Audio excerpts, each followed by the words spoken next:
It is written and directed by the co-directors of Crazy Stupid Love, which was infinitely forgettable. And it desperately wants to be The Sting meets Ocean's 11.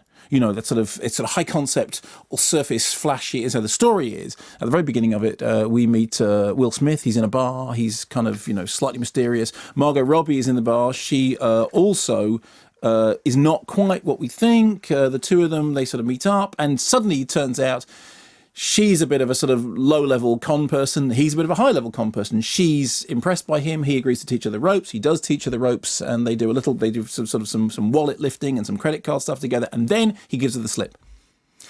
And then the action moves to 3 years later. However, here's a clip from early on when he is explaining to her the rules and regulations of pulling a con. At the end of the day, this is a game of focus. Very clever. All right, now, attention is like a spotlight. And our job is to dance in the darkness. I didn't even feel you take that. The human brain is slow, and it cannot multitask. Jesus. When...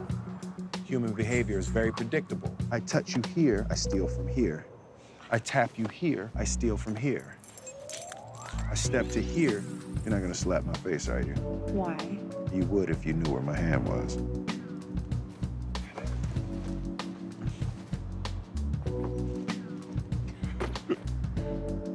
Okay, I get it. You get their focus. You take whatever you want. Didn't the whole thing sound like it's about in the summertime? It's like when he's doing that thing, he's about to burst into song. You have to shimmy. Is that what he says? No, I think you shimmy that kind of music. You walk with a kind of a high. Except that actually what it's trying to do is it's trying to be a sort of slightly mellowed out version of the David Holmes stuff from from the Ocean's movies, and it's trying to have. In fact, very very early on, there's a conversation in which he talks about the ultimate con move is which when you're doing a con with two people, and one of them shoots the other one in order to demonstrate that they're not a partner. Now, of course, if you've seen The Sting and you know The Sting, which of course won Best Picture in 1974, came out in 1973, which was this sort of very elaborate story about the big con, in which Paul Newman and Robert Redford, are they working together, aren't they? So this whole thing is set up at the very, very beginning, and you go, okay, fine, I'll just wait for that to, throw that ball up in the air and wait for it to land towards the end. And the rest of the film plays out in this, what thinks that it's very slick, very clever, very kind of finger-popping. Everything is a double cross. Everything that somebody does whilst he was doing that conversation with Margot Robbie, as he was explaining the stuff, he would steal her watch, he was stealing her bag, he was taking her credit card. I didn't even notice that you'd done that. It's amazing. And, now I'm... And the whole film is at that level. And the problem with it is that rather than being... The Sting meets Ocean's 11. It's like, do you remember that British movie Plastic, but with Americans in it? No, what happened in Plastic?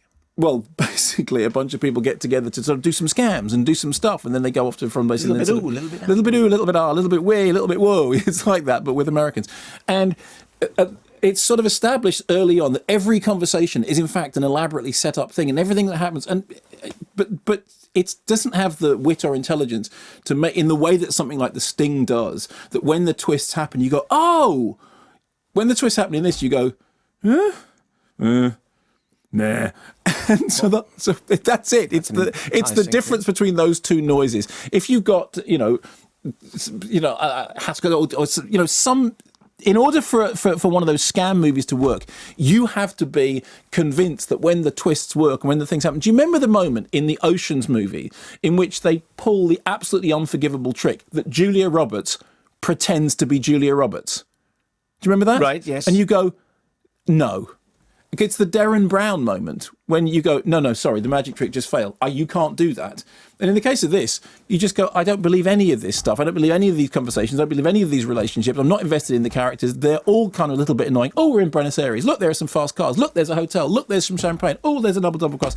And then we get into the third act, in which it all completely falls. It is, to call it flimsy and all on the surface is to do, to only scrape the surface of how flimsy and all on the surface it is. I mean, there's a whole section that takes place with these Formula One race cars, and you end up being distracted by the cars. It is flimsy, frothy, disposable, throwaway, at best, At very best, when Adrian Martinez is on screen stealing every single scene as he does as the sidekick, it's kind of passingly chucklesome. And at worst, it's kind of annoying.